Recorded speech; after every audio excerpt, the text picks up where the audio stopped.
Greetings, sending all some warm, positive vibrations. This is Body-Culinary, aka Cross of Peaceful Eating, and it is hot. It is so hot. I am giving thanks. I wonder what the temperature is. It's like blazing. I feel like I'm in the oven. What is the temperature today? So I just wanted to pop on real quick. I am knee deep in work and figuring out the schedule. I just got to see what the temperature. Okay, so it's only 96 degrees. It's only 96 degrees Fahrenheit, but it feels a lot a lot hotter. So definitely, this is like a good time to be able to let your skin breathe, especially whether you're sweating involuntarily or if you want to run outside and play or get in the pool. This is when it's really a blessing to be able to let your skin breathe and to cool yourself down. This, for me at least, is why I like to have my skin bare. So, because to me, it just would be extremely uncomfortable to have like 20 tons of makeup on in this heat. So this is Body-Culinary. Welcome to the channel if you haven't been to this channel before. On this channel, I share a journey of quite a long journey, but I'm cool with it. Journey of radical self-acceptance. So I invite you on that journey, whatever you have sprouting out of your head that was divinely assigned to you, I invite you to celebrate it. Right? And then also I share whole living, unprocessed foods as a lifestyle. No labels necessary. No labels.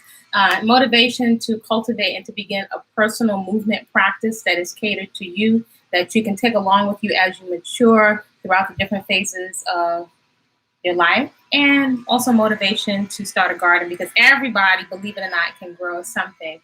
You can actually grow something, some plants that'll soothe you and beautify your environment, as well as you can actually grow something to eat, even if you are in an apartment or in a colder zone. Possible, because I've been doing it for years. So we don't need perfection, right? We just need to begin somewhere. Sometimes a lot of us won't begin anything because we're such perfectionists. Like, where do we pick that up? So today I wanted to pop on. I haven't been talking about my little crown too much, but I just literally rinsed it with some water because it is so hot. And actually, I will say that washing my hair, like actually washing and bathing, to me feels very, very therapeutic. So I think a good distinction I was thinking about today is being very careful if you have very, very fine hair of over washing it. So even though I have a very, very delicate shampoo, greetings, that I'll use from time to time. When I have time, I want to use primarily my teas as well as nopales that is right in my yard. I have loads of aloe that are right in my yard. So I put aloe all over the place. I got one little piece that has turned into over 100 plants. Hint, hint. So that's part of my vision for Afronomics and Afroflowernomics, right? Being able to harvest and share with your homies and other sisters all the different things that we're growing for beauty, right? Plus, there are medicinal and healing properties in the food, very fresh. And most of all, because I'm adding on to the chapter of what my two great grandmothers and my grandma Lou, what they have given to me. When you are handling your own food, you're going to get information that you're not going to get hopping around following person to person. So it's different light bulbs and different little epiphanies are going to occur. Little subtleties that you would never notice. For example, I belong to a food co-op, one of the best food co-ops, I think, in the state. Shout out to the Park Slope Food Co-op, all my Park Slope Food Co-op people. Been a member since my son was a little baby because I was very determined. I was like, I can have 2 nickels, but I'll always feed my child, strive to feed my child. And that was really a stand I took to feed my son healthy food, right? Very, very clear on that one. So in the food co-op, being that you're paying wholesale plus a markup, right? You get a chance to experiment with a lot of things that might be more costly, right? Let's say a lotion might be like $19 inside Whole Foods. I might find that same natural lotion without all these ingredients. Like back in the day, I used to love coconut skin trip. Ooh, that stuff smells good. So something that might be $19 over there, I might find for like maybe like $9.50 at the co-op. So that's a significant difference. And if you apply that wholesale price plus the markup to all of your produce, right? If you want to get a lot of produce and try different things out, that really makes that possible. So I did not mind working, I think it was 2 hours and 45 minutes a month, um, every month at the co-op. No problem, because I love the co-op. And then also, especially as a young mom, that afforded me the opportunity to really experiment with some things that I might not have experimented with before. Initially, when I joined the co-op many years ago, I did not know anything about organic food. I just knew I wanted to feed my son healthy food. So in any event, something that you might find in a health food store, and you see a lot of folks using online, is aloe vera gel and aloe juice, right? So now when you're preparing the fresh aloe gel, it has a specific taste. Now, some of you out there, I'm sure some healthy folks out there, or you've been beautifying yourself, hopping around from channel to channel. Most likely you've bought aloe gel or different types of aloe gel. I used to buy aloe gel in a tube from GNC, which back in the day I thought was a health food store. Not. And then I used to try some from Dwayne Reed, but the food co-op allowed me to upgrade the quality of the foods and the different things I was buying. So I got some better grades of aloe gel that you could actually ingest, right? But I know from dealing with my grandma Lou and from growing aloe gel, there's certain characteristics that you don't see in the gel. Like it's very, very loose already and very, very clear. If you're handling the aloe gel, you're on your own, your hands may change color from the yellow substance that leaches out of it. Sometimes if you don't clean it properly, it can make your skin itch. But one of the things I do know, one of the principles is for me, one of my personal principles is that I consider bitters a food group. So the aloe gel that you're getting out of the jar is not bitter. So I know intuitively and through experience that my tongue is tasting all the things it's supposed to taste for a reason. So I'm actually not running from the bitters. I run to the bitters, right? Because there's so many different healing properties. So we'll go over that inside the cocoon. But I know the color is different, the texture is different. So even though it says 100% aloe gel, in addition to it being much, much more costly, right? If I'm buying out of a container, like one of those nice size containers, those are actually pretty costly, right? So I need less, it's more potent if I'm getting it out of the plant. So, and it's one of those plants that you can grow anywhere. So why not just grow it myself, right? Plus, it's really great for tightening the skin. So I noticed that you get that more tightening, those tightening characteristics of the gel more when you're using it fresh, right? So if you think about that kind of as a principle, there's so many different things and information that you're not getting. I like to say the food is talking to you, right? There's different things in handling the food that your eyes, right? This is why those great grandmothers were so smart, because they were handling their own food. They were handling the whole fresh ingredients. Does this make sense? So that's why I'm always talking about reactivating the ways of the mothers and the grandmothers. And even though we think it takes time, if you at least dedicate some time, right? And I think of it as a meditation. See, a lot of stuff is how you approach it when it comes to your movement practice. It's different from, I gotta go work out. How you approach things is very important to the experience that you're having. The next cycle of the cocoon is coming up. I'm working on the calendar. I just actually took a break, right, to take yet another shower and to step away from the computer because it's like a little glitch in the system. So I need to be able to test it to make sure that people can enroll online. So the thing that should be up by the end of today is efficient fitness and common sense nutrition. So those are going to be classes that are going to be offered to people at lunchtime. So again, I know most people are asking for recipes. Recipes are not hard. They're not hard. That's you've got plenty of time for recipes. However, what I think is more foundational is to understand the brick and mortar, the foundation of nutrition, to really get a walking comprehension of what's in all the food, right? And I'm very passionate that if I've got a lot of women and young women around me, well, you know this information and you're also practicing it, you're going to be much more and living it. You're going to be much more discerning when you're going to the market. You're Your critical thinking is going to shift. For example, when you see all of these different supplements being, let's say, for example, I have never seen on YouTube some regular looking folks, like, you know, no offense to them, you know, hippies on males on skateboards that are older, like older men, hippies, selling laxative products, bowel products. I mean, like, everyone's in on it now because of the immune system. You know, this is women's wisdom and wisdom knowledge. So it's like, how did that switch? Well, switch for profit. So this to me is our birthright in our culture. So foundationally, having a working knowledge of what is in the food is going to help folks, especially also when it comes to getting crystal clear around the quality or the lack of quality, the actual quantity, how much fuel you need, everything. You'll be able to run it like a computer through your brain, everything you're putting into your body and the effects that it's having on you, whatever label you want to call yourself, keto, paleo, vegan, raw food, vegan. Because at the end of the day, it's really about results, right? How you look, how you feel, what's sustainable. And then just like those wise women, nobody will be able to run the okie doke on you, because if somebody trying to sell you something, you're like, I don't think so. I know the cost of that because I got aloe plants right out inside of my yard.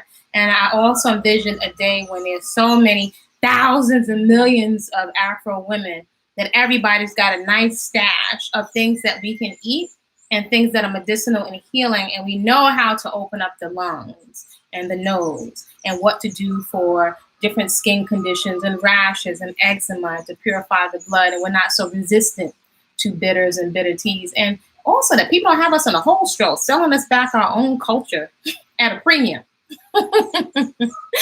Greetings, Charlie Air, sending you some warm positive vibration. So a couple things I wanted to touch on quickly is for folks that have very, very fine hair. So my hair is still like wet. I literally just rinsed it. So now if you can see, this is what it's looking at. So I don't use styling gel or anything. So it feels very light. And I wanted to make a distinction. Sometimes my hair is so delicate, I'm so tender-headed that it hurts. So there's some things perhaps to be mindful of if you have very delicate hair. Like, I like washing it, but we've got to be delicate, because I pointed out, like, I did a nice cut from some parts that were kind of like, you know, they had been kind of traumatized from my addiction to shells and putting all kinds of beads and stuff in my hair, which I absolutely love. But these are much more compact, right? And then some of them were hanging on by a shoestring. So I said, you know what? Chop, chop, chop. So I'm going to hold on to it. So if you have very fine hair and you want to take advantage of it looking very full, you want to be mindful of styles that really compress the hair, especially when it's wet. And then also, if you're using hair holders, like I don't want hair in my food, this is so loose, so you don't make a whole lot of indentations. Usually I will leave my hair out and loose so that it can dry, right? Someone was asking before how my hair is light and fluffy. First of all, it's fine and it's very dense. So it's already very fluffy, right? So if I had another mindset, I'd probably be slicking this back with all kinds of gel, but I'm not really interested in doing all that. I just don't want to do that, right? So I have retrained my eyes so I can just embrace this. So the light is, yeah, so maybe you can see a little bit. So I don't twist at all. Everything is it's flat. So today it's like so hot and I wanted to wash my hair. So I just rinsed it and I massaged it really, really well in the water. So I call shower meditation. It's I use any opportunity that I can to relax. So that quite often you can just rinse your hair with water and blot it dry with a towel or a t-shirt. But I'm lucky if there are 40 locks on here. It does actually have a shine, even though we may think that we don't see it. And I have an interesting color, kind of brown hair that many people would dye. I'm not dyeing it. I do have a few grays. All of my hair comes in kind of flat, and I'm fine with it. So this is one of my Congo natis. So I am so big into acceptance, right? And so then my hair does grow away from the lock. But again, I don't have to twist. Every now and then, no big deal. I'll just take my finger and gently stick it inside. So that's it. And in terms of neatening the hair, what I'll do is I'll just, it's just wet. I'll tie it with a scarf. That's it. So it will hurt when it's kind of dry. So you might want to mist it. My product is pretty much water, filtered water. I'll put it through the filter, and I'll spray it with water. Right. So now it's still wet from me washing, but usually I'll spritz it just to moisturize it, and then when it dries, it's not heavy. With the oil, especially if you have thin, fine hair, initially it will feel very soothing, but after a while it will start to feel sticky and all. It's like a dust magnet, almost like what do you remember those old school fly traps, those fly sticky papers? I find that the oil eventually it's like a magnet, and it just draws all the dust to it, and that can give weight to your hair. So that's a bit too much for me. Do you have to separate your locks after you wash them? My hair locks pretty easily, but a little bit. So I just washed it. So you know what? I haven't even been thinking about it, which is interesting. I kind of forgot about it, but I haven't actually. Now that I think, I haven't been having to separate it so much. So it does lock easily, but again, my hair is not dense. It's about maybe 40 locks. It's not big and thick, but they're kind of just growing out on their own, right? So it's fluffy. It initially grows out, and even though it's light, at some point it will just bend over and drop over. But from time to time, I haven't even been thinking about it. So I don't care about parts. You know, I'm not doing any of that. And this right here, as I say, like the Afro Flower Challenge, this is when I was so scissor happy, it's ridiculous. So this one is going to be the marker to do a check-in, in particular, every 3 months, right? If we're leaving our hair alone, to see, you know, what it does and how much healthier it is. So this is one of my thicker locks, but every single lock is flat. All of them are flat, and I'm fine with it. This is how they look. This is like my combined locks. So before I was saying, so even here, there's still some areas where it's very, very thin. So I have to be mindful. My hair, if it's very, very dry, sometimes it hurts. I can't take any kind of pulling. So I notice if I spritz it, it is so hot here. Oh my gosh, it's got to be like 97 degrees. So I notice if I spritz it, then it doesn't hurt so much. But any kind of pulling, so I can't take the pulling. My hairline can't take the pulling. That's why I say a lot that I think that semi-freeform locks, or what I'm calling Afro locks, I think they're very ideal. I think they're a great match for people with fine hair. I also really like sister locks. The fact that you don't have to put a whole bunch of products in your hair, and it may take a while to readjust your mind, right? To just not putting a whole bunch of oil and stuff inside of your hair. Hey, greetings, Mary Jen. Thank you so much for sharing that picture of your grandma. That was so lovely. That was so nice. I'm 4 months locking my hair. My hair comes together when I wash it. I have fine hair as well. Yeah. So again, you know, if anything, I was kind of like, oh my gosh, what the heck is my hair going to look like, right? Because it's so fine. I actually liked it initially with less locks, with more locks, right? Because I was like, okay, that's making it look fuller, right? Initially, I did some twisting, and maybe, I don't know if it was 2 years, a little over 2 years of not twisting. So it appears not to grow long. I used to think, I was one of those people that was thinking, oh, my hair's not growing, but I know that it grows, but you may not see it as much. Actually, when it starts to bend over and when it drops, eventually you start to see it a little bit more. But I don't even really sweat that at this point. It does join together very easily. Oh, see, this is here, but I haven't even been considering separating. But the last ones that really join, what I would say, this one, so this is not coming apart anymore. This is a wrap. This is a wrap. But you know what? I think it's good. Is at some point, you might want to guide it like a little bit, because this feels, being that my hair is so fine, this is actually, wow, this is 4. This is, it feels more stable at the root. So you want to be mindful of, again, if you have a whole bunch of oil in your hair and it gets very heavy, at some point it's going to, you may not feel it now, but at some point the base is going to feel fragile, and this will start to feel heavy if you have a lot of oil in it. So again, that's why I think that's what Afro locks or semi-freeform locks, you know, just not sweating the hair. This is complementary to our hair. It's just that our eyes are not used to what the heck is the hair going to do. If you're going to work and you're professional, you don't know what it's going to look like. But I'm pretty much wearing most of the styles, maybe with the exception of this, but I did wear like a, what do you call it? Like a wash and go or whatever. And then also if your hair is loose natural and it's fine, Even I had spent so much money, and there's a lot of better technology. They're really good detangling combs. But after a while, when it gets to a certain length, I hear it just breaks. My hair, I found, doesn't like to be messed with. So, and I don't know. I think, Miriam, you have a different texture of hair. So I don't know if that's a different thing. If you have like a total, your hair is not kinky, cottony. So I don't know if that's the same for if you have straighter hair. I think from what I understand with straight hair, your oil comes down. So I know folks that usually vanilla folks, or you have that straighter hair, usually say that your hair feels oily. So there's no oily stuff happening at all over here. Ooh, child, I gotta get some water because it's hot.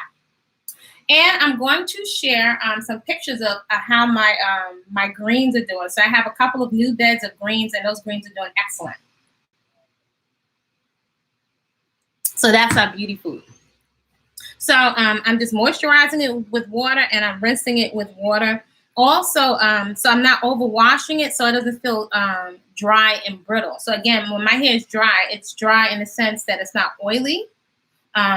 But it's not dry in terms of it's brittle. It just feels like soft carpet. So that's it. What was the other thing I wanted to touch on today? What was I going to touch on? Oh, the other thing was the water rinsing. Oh, so the other thing I wanted to touch on today was athleticism, right? So I didn't grow up very athletic. I just didn't get a chance to. My brothers were very selfish and pushed me off the bike. Men folk out there, make sure your daughters get a turn on the bike and get a chance to play too and get on a basketball court and all of that other stuff.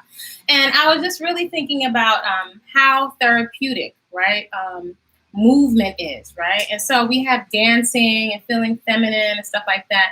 However, I invite you to consider athleticism. Even if you think I got issues with my knees, I'm not telling you to go out there and just jump into a marathon without respecting your body and the fact that your body may be deconditioned, because that's a quick, easy way that I've seen a lot of people, even different clients, they just want to pick up and go from 0 to 100 and jump right into a marathon. It's not that you can't do those things, but you may want to be very respectful of how long it takes your connective tissue, not just the muscles, but your tendons and your ligaments to become conditioned to what you're doing. And even as we mature,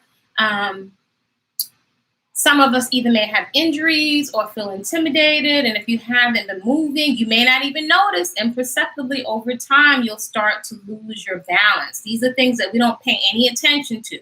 So after years of working in the industry, this is why I implore you, I encourage you to invest in your 401k, and that is your fitness. It's not just for vanity, right?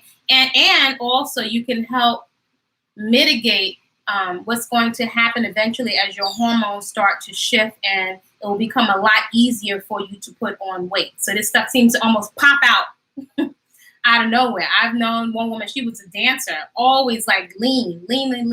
And then when she went through menopause, her whole body just changed. So it is very, very important that you start making deposits, right, into the 401k of your body, like as soon as possible. And find things that you like, and also like a balance between things that you like and things that also challenge you. For example, for the folks that are naturally flexible, those folks will usually have a tendency to pick only yoga. So people that are yogis actually need to balance out more of their strength, right? More of their strength training. So you may just love to run all the time, right? I know plenty of runners that ran until they couldn't run anymore, until they totally jacked up their knees, right? And now they're in so much pain, and some of them in pain barely hobbling, almost on one leg, and then they still want to run, right? The ego, I got to say, and the ego will take out the host. So you want to have something that's balanced, right? As you become more mature, flexibility becomes more important, and just as important as the cardio and the strength. So you can find your sweet spot, just like you can find your sweet spot with the food, you can find your sweet spot with your movement practice, which is why I say often you can cultivate, right? You can cultivate a personal movement practice and balance out the time that you have, whether that's in half an hour or if that's an hour that you have. An hour is fantastic. 45 minutes is great, daily. You may start at 3 times a week, but something every day and consistent, and to have it balanced out within the week I would say it's a necessary investment. You may not be thinking about it in your 20s and your 30s, but your body is going to change, and imperceptibly, there are certain things that we lose the ability to do. You may not think of losing your grip strength, right? And then you turn around, you can't open a jar. You may become more prone to injury, right? If you're not using all the different abilities of your body to move in different directions, right? That's usually where, as we mature, we get injuries from stepping off a curb and not being able to react and pull yourself back because we haven't trained to do that, right? And inside the gym, most of the time, most of us are doing what is called sagittal plane movement, right? We're just going like this. Movements are like this and like this, but that's not how we get injured. That's not real life. You see, athletes are moving in all different types of directions, running, jumping. So we want to do movement that mimics real life.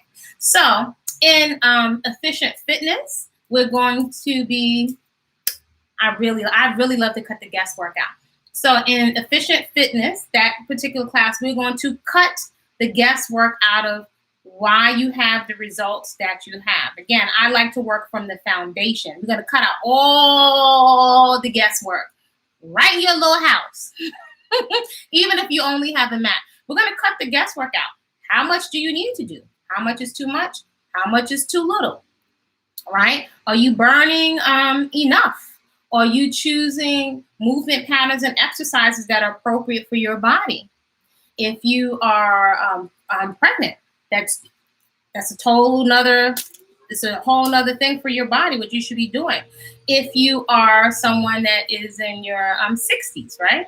Everybody can do something, just like everybody can grow something, but you want to find what's appropriate for your body so you can feel confident and you can feel safe.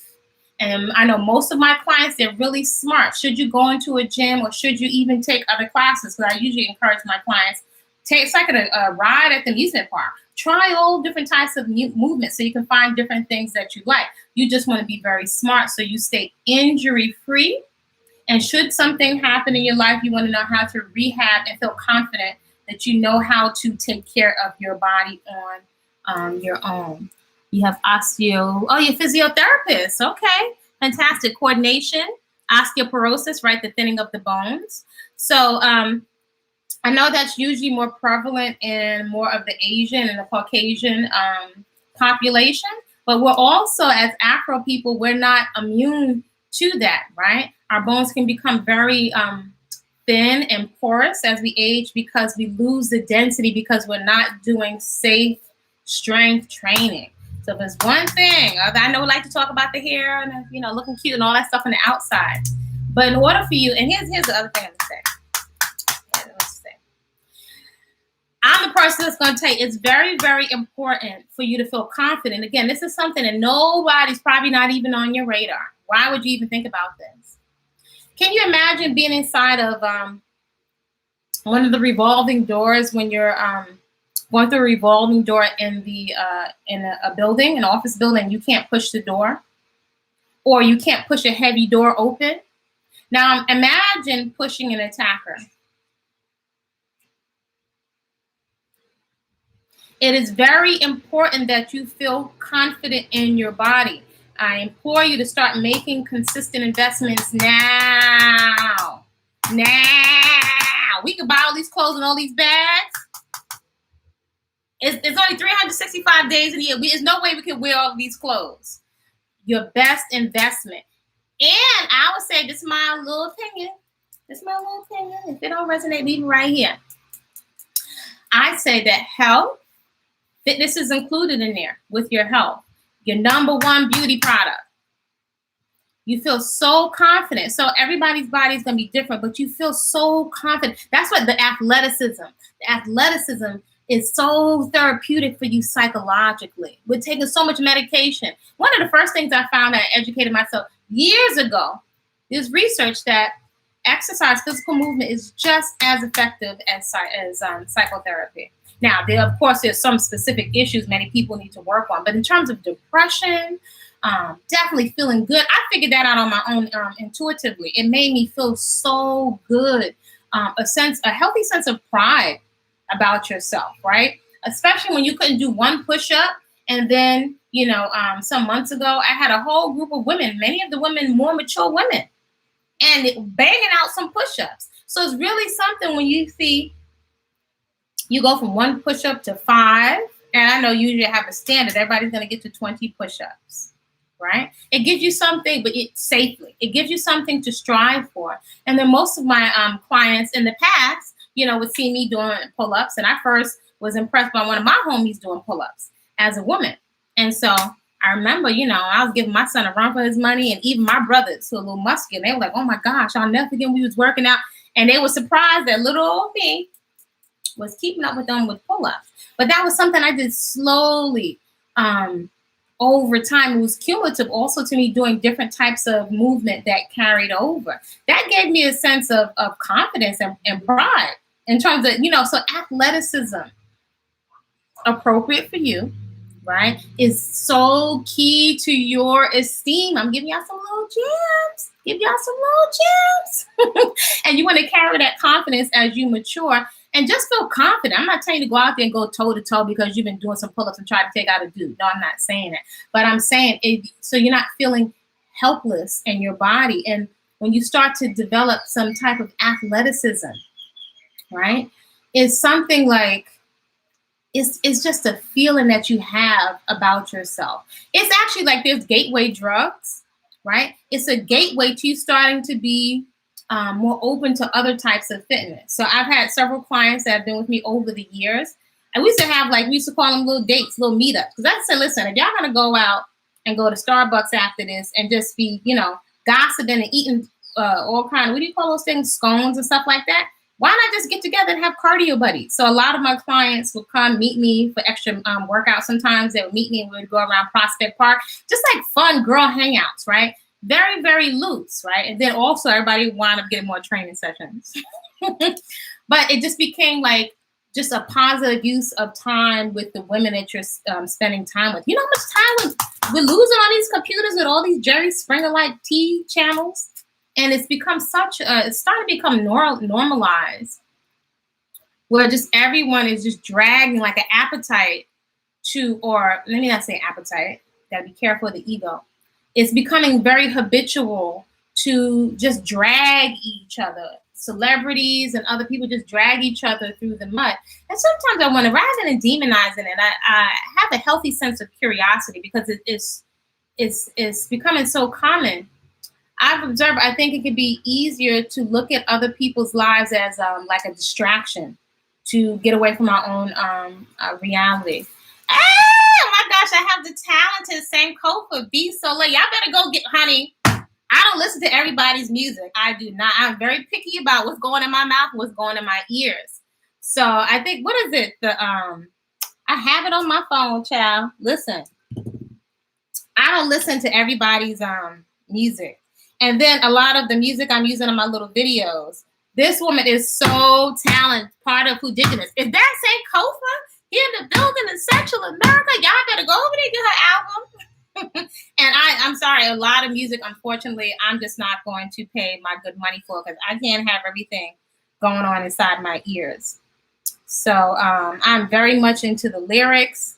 I'm a music junkie. Yes, it's a moment in love. Woo, child, honey. Get it? I'm just saying. And she's who I go to have my stuff custom made, my custom made music. So I'm all about having like a network and circulating and finding the best of the best. So also feel free to let me know what your talents are up in here, right? Because we have to, I'm all about the Afro-flowonomics, right? Finding that everybody has a talent, right? So somebody might be good with languages out there. I had another sister up here, my Japanese homegirl, give me Japanese. She was taking African dance. I'm saying this is not the season to be limited. This is the time to take the limits off. So those are the things I wanted to share about today, just the hair and also athleticism. That's one of my biggest tools in my toolbox. I found different things that I could do on my own. Like I usually have a pull-up bar wherever I go. I got my little kitchen healing laboratory. I have my hydrotherapy room. I have my plants. I have my good music. So if they're going to blow this sucker up, I'm going to have a good time and I make sure I have some good vibes in my ear. So do feel free. I'm not going to stay on too long today, but do feel free to go on over to the website if you're interested in the classes, because registration will be open by the end of the day. So that's Efficient Fitness, right? We're cutting the guesswork out of fitness, and it's also common sense nutrition. So I could give 2 peach pits, what you want to call yourself, but everybody, no matter what label you call yourself, can benefit from eating more whole, fresh living. And when I'm saying living, sometimes people ask what I mean by living water. It's like you're living, right? Have you ever seen a stagnant pond with mosquitoes and like mold and stuff on it? So living water is kind of like, you can liken it to looking at a waterfall or a rushing stream. You know, it's still has a lot of life force in it. So you're not you're a living being, right? So you want to put living water. So if you want like nice, pretty skin, there's living water in here and inside the cucumber. So there's several things that are my litmus test for what I'm going to put into my body. And a lot of times we're eating a lot of junky snack food because we're dehydrated. So I don't just want the water out of here, or even if it's good filtered water out of a bottle. One of my main beauty waters is the living water inside fruits and vegetables, right? So I'm just giving y'all a little jam over there. So that's what I mean by the living water. So a lot of those principles I live by, where I don't have to diet. I'm not interested in dieting. I love food too much. I like experimenting too much. And you'll find the sweet spot that is for you. So during those classes, Common Sense Nutrition and Efficient Fitness, you can ask all of your questions. You might have some injuries. You might be interested in a new form of movement. You may want to understand how much is too much. You may be interested in sculpting your body. So I'm going to be answering all of those questions.